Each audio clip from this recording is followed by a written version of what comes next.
पिछले एपिसोड के अंदर हम लोगों ने देखा था कि गोब्रो इवोल्व होकर एक ऑगर बन जाता है, जिसे देखकर सभी लोग हैरान होते हैं। वहीं पर अब गोब्रो जाकर अपने कपड़े चेंज करने की कोशिश कर रहा होता है, पर वो देखता है कि गोबमी और वो लाल बालों वाली लड़की उसका पीछा कर रहे थे। जिसके बाद अब बाकी लड़कियां भी उसे देखकर काफी डर जाती है, क्योंकि वो उसे पहचान ही नहीं पा रही होती है। तो अब वो उन लोगों को जैसे जैसे करके समझाता है कि वो कौन है। वहीं पर अब वो देखता है कि बिना किसी बात पर गोबमी उसके पैरों पर चोटी भर रही होती है। अगले सीन में हम लोग देखते हैं गोब्रो अब वही स्मिथ लड़की के पास आता है अपने वेपन को रिपेयर कराने के लिए। तभी वो लड़की उसे कहती है कि मैंने वैसे स्पिरिट स्टोन का यूज करके एक नाइफ बनाया है, तुम्हें उसे चेक करना चाहिए। तब गोब्रो उसके सर पर हाथ रख के उसकी तारीफ करता है। ये करना गोब्रो को काफी ज्यादा पसंद भी है। वही ये देखकर गोबमी और वही लाल बालों वाली लड़की काफी गुस्सा हो रही होती है उससे। जिसके बाद अब गोब्रो उन्हीं दो शेफ लड़कियों के पास आता है। वो कह रही होती है कि हम लोग को थोड़े और लोगों की जरूरत है काम करने के लिए। तो गोब्रो उनसे कहते हैं ठीक है, मैं तुम लोग को 3 लेडी गोब्लिन्स दे दूंगा जो कि तुम लोग की मदद करेगी। ये सुनकर वो खुश जाती है। वहीं पर अब गोब्रो सोच रहा होता है कि गोब्लिन्स इनकी दुश्मन है, पर फिर भी ये लोग काफी जल्द एडेप्ट कर रहे हैं। काफी कमाल की बात है। वो उनसे कहते हैं कि तुम लोग काफी अच्छी वाइफ बनोगी, क्या तुम लोग इंटरेस्टेड हो वाइफ बनने में मेरी? ये बात सुनकर अब वो दोनों भी शर्मा जाती है। वहीं पर गोबमी और वही लड़की को दिखाया जाता है जो कि गोब्रो को मार रही होती है, क्योंकि वो जेलस फील कर रही है। जिसके बाद अब अगले सीन में वही अल्केमिस्ट को दिखाया जाता है।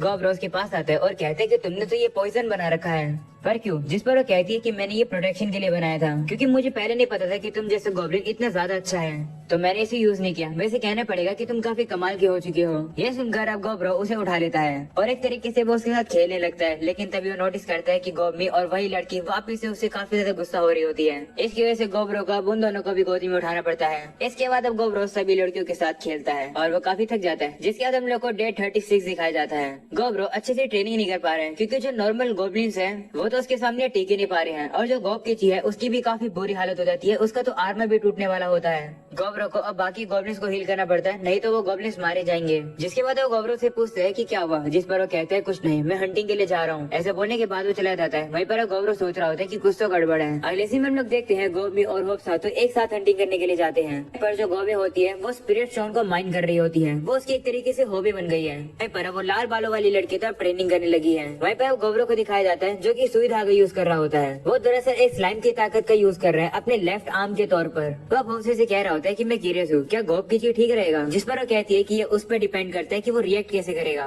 तो अब गोब्रो कहते हैं ठीक है, वैसे क्या वो जो बुक है वो तुम मुझे अब वापस दे सकती हो, क्योंकि मैंने अभी तक उसे पूरा नहीं पढ़ा है। ये सुनकर होप से उसे इग्नोर कर देती है। जिसके बाद हम लोग को डे 37 दिखाया जाता है, जहाँ पर अब गोब्रो खाना खा रहा होता है। तभी गोबे घबराते उसके पास आती है और कहती है दिक्कत हो गई है, तुम्हें मेरी मदद करनी होगी। गोब्रो बताते है कि गोबे अपने साथ कार बंकर लेकर आई है जिसके ऊपर खून लगा हुआ था। तो अब वो उसे हील करने लगता है। गोबे बताती है कि जब मैं दीवार को डिग कर रही थी तो ये अचानक से गिर गई। तो अब गोब्रो कहते हैं कि इसका तो काफी ब्लड लॉस हो गया है, मुझे शायद से अल्केमिस्ट की मदद लगेगी इसे ठीक करने में। अगले सीन में हम लोग देखते हैं कि अब वो कार बंकर ठीक हो चुकी है और अब उसे होश आता है। जिसके बाद गोब्रो उसे सारी सिचुएशन समझा देता है। वो कार बंकर भी उसका शुक्रिया करती है उसे हील करने के लिए। उसका नाम अटैकर है। वो बताती है कि थोड़े समय पहले ही कुछ इंसानों ने मेरे ऊपर हमला कर दिया। ये सुनकर गोब्रो शॉक होता है और वो बताता है कि कार बंकर के जो सर पर जैम होता है इसकी कीमत काफी ज्यादा पैसों की होती है। एक तरीके से ये बिलियन गोल्ड की होती है। गोब्रो कह रहा होता है कि ये तो दिक्कत की बात है, लगता है कि उन इंसानी एडवेंचरर्स ने इस रिटर्नर के ऊपर इसलिए हमला किया होगा ये जैम लेने के लिए। तभी वो रिटर्नर अब कहती है गोब्रो से कि प्लीज मेरी मदद करो उन एडवेंचरर्स को मुझसे दूर भगाने के लिए। मैं वैसे भी इस दुनिया में ज्यादा समय के लिए जिंदा नहीं बचूंगी,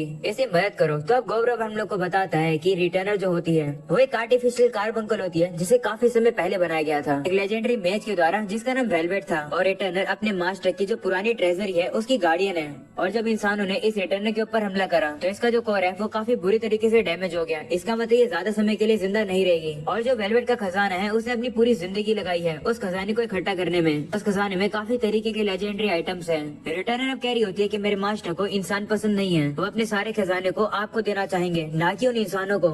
इसलिए मदद करो, मैं सारा खजाना आपको दे दूंगी। वो खजाना लेकिन इंसानों के हाथ नहीं लगना चाहिए। ये सुनकर गोब्रो थोड़ा सा सोचता है और वो कहता है कि बाकी सभी लोगों को बुलाओ। जिसके बाद वहाँ पर सभी आ जाते हैं। गोब्रो अब उन लोगों को सारी बातें बता देता है और उनसे कहते हैं कि हम लोग खजाने के लिए जा रहे हैं आज। वहीं गोब्रो उसे स्मिथ लड़की से कहते हैं कि क्या वो स्पिरिट स्टोन नाइफ आज तुम्हारे पास है? जिस पर वो कहती है हाँ ये लो ये रहा। ये सुनकर गोब्रो कहते हैं हाँ ये हुई ना बात, खाली हाथ जाने से तो यही बेहतर है। वहीं पर अब ये चाकू देखकर वही लाल बालों वाली लड़की डर जाती है। तो गोब्रो से कहते हैं चिंता मत करो, मैंने डिसाइड नहीं करा है कि मैं उन इंसानों को मारूंगा, मेरा काम बस उन्हें दूर भगाना है। मैं उन्हें समझाने की कोशिश करूंगा, पर अगर वो लोग माने नहीं तो मुझे लड़ाई करनी ही पड़ेगी। जिसके बाद हम लोग देखते हैं कि वो लोग अब उसी हॉल के पास आ जाते हैं और देखते हैं कि गोबे ने तो ये हॉल काफी बड़ा बना दिया है। गोबरे ने बाकी सभी लोगों को वहीं पर रुकने के लिए कह दिया और वो खुद अकेला आगे जा रहा होता है जिससे कि वो इंसानों के साथ नेगोशिएशन कर पाए। तभी वो सभी एडवेंचर सब उसके पीछे आ जाते हैं और कहते हैं कि आखिर ये जगह क्या है। इस जगह पर तो एक वेरिएंट ऑगर भी है। चलो इसे खत्म करते हैं। ये सुनकर गौरव सोचता है कि मैं कोई वेरिएंट नहीं हूँ, बल्कि मैं एक रेयर स्पीसीज हूँ। वो सभी अब ट्रेजर को लेने वाले होते हैं, इसलिए वो अब गौरव के ऊपर छुप के हमला करते हैं। वो गौरव एक एडवेंचर को काफी आराम से रोक देता है। ये देखकर वो हैरान हो जाते हैं और कहते हैं कि तुमने मुझे आते हुए कैसे देख लिया। वहीं पर सभी लोग भी काफी डर जाते हैं, जिसके बाद गौरव उन लोगों को समझाने की कोशिश करता है और कहता है कि ये जगह किसी का घर है, तो तुम लोग को यहाँ के सामान की चोरी नहीं करनी चाहिए। पर वो सभी एडवेंचरर्स की बात नहीं मानते हैं। वो गुस्सा होकर अब उसके ऊपर हमला करने लगते हैं। गौरव अब भी उनके अटैक को डॉज कर रहा होता है और कहते हैं कि अगर तुम लोग अभी वापस चले जाओगे तो मैं तुम्हें जाने दूंगा। पर अब वो लोग अब भी उसके ऊपर हमला कर रहे होते हैं। गौरव सोच रहा होता है कि मैं सेंस कर पा रहा हूँ कि यहाँ पर 3 लोग हैं जिनके पास अच्छा खासा हाई क्वालिटी मैजिक आइटम है। ये लोग ज्यादा निर्भर हो रखे हैं अपने आप को बूस्टिंग देने के लिए, पर इन लोगों ने अपने फंडामेंटल्स पर एफर्ट लगाने की सोची ही नहीं। एक बंदा गौरव के ऊपर हमला करने आता है, पर गौरव को बिल्कुल कुछ नहीं होता है। तब अचानक से एक बंदा गौरव के मुंह पर सीधा बिजली से हमला कर देता है। ये देखकर सभी को लगता है कि गौरव मर गया, पर गौरव को बिल्कुल भी कुछ नहीं होता है और अब वो काफी ज्यादा गुस्सा हो जाता है और कहता है कि मेरा सबर का बांध टूट रहा है। ये देखकर वो लोग हैरान हो जाते हैं और कहते हैं कि इसे कुछ हुआ क्यों नहीं। जिस स्पेल से इसके ऊपर हमला किया था वो तो 3rd लेवल की मैजिक स्पेल थी। तभी गौरव भी अपनी पावर्स का उनके ऊपर यूज करता है और उन लोग का बैलेंस बिगाड़ देता है। गौरव का भी अब पेशेंट टूट चुका है और अब वो सभी लोग के ऊपर हमला करने लगता है। तो बाकी सभी लोग भी वहाँ पर आ जाते हैं और वो उन एडवेंचर्स के ऊपर हमला करने लगते हैं। इसके बाद गौरव उसी नाइफ को बाहर निकालता है और वो उन एडवेंचर से कहता है कि तुम लोग अब पछताने वाले हो। ऐसा बोलने के बाद अब उन सभी एडवेंचर्स को मार देता है, जिसकी वजह से उसे काफी सारी न्यू एबिलिटीज मिल जाती है। गौरव देखता है कि इन इंसानों के पास काफी कमाल के मैजिक आइटम भी थे, तो गौरव उन सभी आइटम्स को खा लेता है, जिसकी वजह से अब उसे और न्यू एबिलिटीज मिलती है और साथ में उसे आइटम बॉक्स की भी एबिलिटी मिलती है। ये आइटम बॉक्स काफी कमाल की चीज है, क्योंकि इसमें गौरव 1200 अलग अलग आइटम्स की 99 कॉपीज को रख सकता है। इस तरीके से गौरव ने रिटर्न से किया हुआ प्रॉमिस पूरा कर दिया है। इसके बाद अब वो लोग उसी ट्रेजरी रूम में आते हैं जहाँ पर वेलवेट भी होता है। रिटर्न अब उन सभी का शुक्रिया करती है और कहती है कि मेरे मास्टर जरूर खुश होंगे। वह बताती है कि मेरे मास्टर काफी ज्यादा स्किल्ड थे स्पिरिट से कम्युनिकेट करने में। ऐसे तुम लोग को यहाँ पर अलग अलग तरीके के स्पिरिट स्टोन्स मिलेंगे। ये सुनकर गौरव कहता है कि इसका मतलब वेलवेट तो काफी बड़ा जादूगर होगा। तो रिटर्न कहती है हाँ, जिसके बाद अब वो कहती है कि अब मेरा समय खत्म हो गया है, अपना ख्याल रखना। ऐसा बोलने के बाद अब वो गायब हो जाती है और अब वो जेम को गौरव को ही दे देती है। ये देखकर गौबे कहती है कि क्या ये सही रहेगा, जिस पर गौरव कहते हैं हाँ। ऐसा बोलने के बाद अब वो जेम को खा लेता है, जिसकी वजह से उसे गोल्डन ऑर्डर नाम की एबिलिटी मिल जाती है। जिसके बाद गोब किची गोबे से कहता है कि क्या तुम ठीक हो, जिस पर गोबे कहती है हाँ, चिंता करने के लिए शुक्रिया। ये सुनकर अब गोब किची थोड़ा सा शर्माने लगता है। प्यार चल रहा है इनके बीच में। जिसके बाद गौरव बताता है कि हम लोगों ने रिटर्न के लिए थोड़ा सा मोंग रखा। उसके बाद जो भी कीमती चीज यहाँ पर थी हम लोगों ने उसे आपस में कलेक्ट करके बांट लिया। सारे सामान गौरव के आइटम बॉक्स के अंदर आ जाता है। ट्रेजर आने के बाद भी उसमें काफी ज्यादा जगह बची थी। ये देखकर गौरव कहते हैं कि आइटम बॉक्स तो काफी कमाल का है। इसके बाद वो जगह पूरी खाली हो जाती है। गौरव सोच रहा होता है कि मुझे अच्छा नहीं लग रहा है कि वेलवेट की बॉडी यहाँ पर ऐसी पड़ी रहेगी, इसलिए मैंने इसे क्रीमेट कर दिया। जैसे वो वेलवेट की बॉडी को जलाता है, वहाँ पर एक हाथ आकर गिरता है। वो देखकर गौरव उस हाथ को उठाकर अपने कटे हुए हाथ की जगह पर पहन लेता है और अब उस हाथ के अंदर से कुछ वायर निकलती है जो कि उसके हाथ में गड़ जाती है और अब वो हाथ उसके हाथ में पूरी तरीके से अच्छे से फिक्स हो जाता है। ये देखकर सभी शॉक हो जाते हैं। वहीं पर अब गौरव सभी को बताता है कि मैं इस हाथ को रोटेट भी कर सकता हूँ और ट्रांसफॉर्म भी। साथ नहीं, मैं इस हाथ से पॉइजन और स्ट्रिंग भी प्रोड्यूस कर सकता हूँ। ये बिल्कुल एक नेचुरल हाथ की तरह काम कर रहा है। अगले सीन में हम लोग देखते हैं कि वो लोग इस जगह को पूरी तरीके से तोड़ देते हैं, क्योंकि रिटर्न ने उनसे कहा था। गौरव सभी से कहते हैं चलो अब वापस चलते हैं, हम लोग अब पार्टी करेंगे।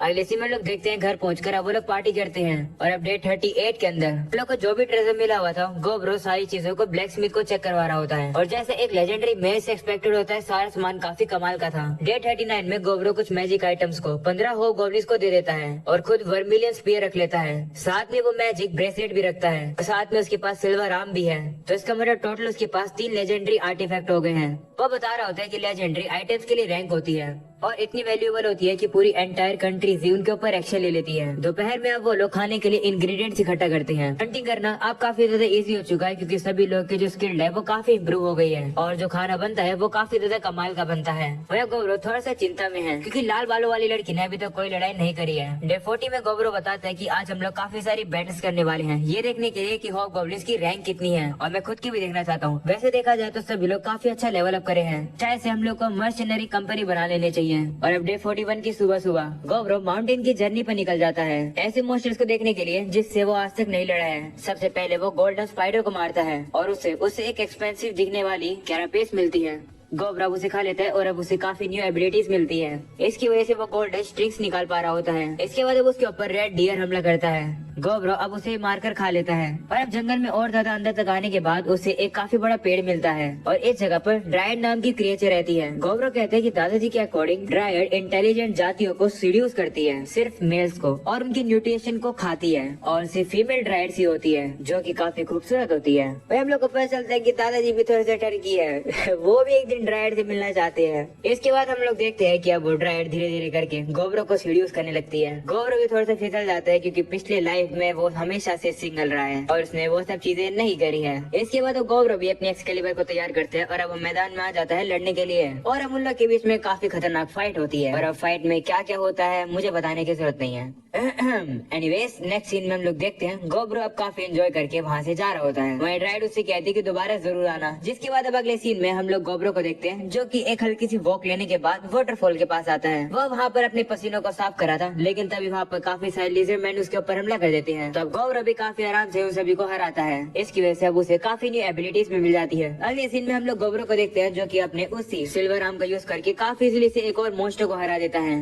भाई क्या मोस्टर था वैसे देखो तो। नेवर माइंड, अब हम लोग को डे 42 दिखाया जाता है जहाँ हम लोग को पता चलता है कि 2 गॉब्लिन्स मेज बन सकते हैं। तो वो लोग तुरंत ही हॉप्से की टीम में चले जाते हैं। हॉप्से भी अब काफी एक्साइटेड हो जाती है क्योंकि वो काफी समय से वेट ही कर रही थी कि कोई इसका स्टूडेंट बन सके। अगले सीन में हम लोग देखते हैं कि अब गौब्रो एन्चेंटिंग कर रहा होता है पर अब वो नोटिस करते हैं कि वो जो स्मिथ लड़की होती है वो उससे थोड़ा सा नाराज होती है। जिसके बाद वो डे 48 में उठता है और वो देखते है कि गोबमी उसे कोई भाव ही नहीं दे रही है। वो वहाँ से चली जाती है। उसे समझ ही नहीं आ रहा होता है कि ऐसा क्यों हुआ, इसलिए वो बाकी सबसे पूछता है। इस पर गॉब किची कहते हैं कि मुझे नहीं पता। तो बाकी लोगों से कहते हैं कि एक बार तुम खुद सोच के देखो ये सब लोग तुम्हारे लिए ऐसा बर्ताव क्यों कर रहे हैं। जिसके बाद लाल बालों वाली लड़की को भी दिखाया जाता है जो कि काफी गुस्से में गौब्रो के पास से वापस चली जाती है। जिसके बाद अब वही शेफ बहनों को दिखाया जाता है जो कि गौब्रो से कहते हैं कि ये खाना ट्राई करो। और गौब्रो रियलाइज करते हैं कि इस खाने में तो पॉइजन मिला हुआ है। इसके बाद अब गौब्रो उसी अल्केमिस्ट लड़की के पास आता है और सोच रहा होता है कि आखिर हो क्या रहा है मेरे साथ। तब वो अल्केमिस्ट उसे बताती है कि सभी लड़कियां जेलस हो रही है। लगता है तुमने नोटिस नहीं करा पर तुम्हारे गले पर ही कीज है। ये सुनकर अब गौब्रो काफी हैरान हो जाता है और कहता है क्या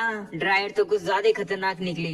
गौब्रो अभी कीज को छुपाने की कोशिश करता है और वो कहते हैं कि आप समझ आए कि क्या हो रहा है लेकिन अब मुझे क्या करना चाहिए। तभी वो अल्केमिस्ट कहती है कि मैं भी समझ सकती हूँ कि बाकी कैसे फील कर रहे हैं। ऐसा बोलने के बाद वो सीधा आकर उसे किस कर देती है। ये देखकर गौब्रो शॉक हो जाता है। वहीं पर वो लड़की कहती है कि मैं ये फील करती हूँ, तुम क्या कहना चाहोगे, क्या हम लोग आगे बढ़े। ये सुनकर अब गौब्रो थोड़ा सा अपना कंट्रोल खोने लगता है और अब वो भी शुरू होने वाला होता है। लेकिन तभी नोटिस करते हैं कि वहाँ पर गोबमी आ जाती है जो कि काफी गुस्से में होती है और कहती है कि मैं ये नहीं होने दूंगी। ऐसा बोलने के बाद वो गौब्रो को आकर गले लगा लेती है और अब वो गौब्रो से कहती है कि मैं ये मेरे बिना नहीं होने दूंगी, मेरे साथ भी ये सब करो। ये सुनकर अब गौब्रो वापस से शौक हो जाता है। तभी बाकी लड़कियां भी वहाँ पर आ जाती है और वो गौब्रो से कहती है कि हमें मत अकेला छोड़ो, हमें भी ज्वाइन होने दो। जिसके बाद अब गौब्रो हम लोग को बताता है कि आगे जो कुछ हुआ मुझे नहीं लगता मुझे तुम लोग को बताने की जरूरत है। इसके बाद अब गौब्रो अपनी लाइफ को काफी एंजॉय कर पा रहा होता है जो कि हम में से कोई भी लोग नहीं कर पाएगा। इसके लिए तो लगता है हम लोग को सिर्फ मर के इसे का ही होना होगा मजाक कर रहा हूँ। गौब्रो अपने रूम के बाहर एक साउंड प्रूफ वॉल लगा देता है जिससे कि आवाजें बाहर नहीं जाती है। गौब्रो कह रहा होता है कि अगर कुछ हुआ तो मैं रिस्पॉन्सिबिलिटी लूंगा।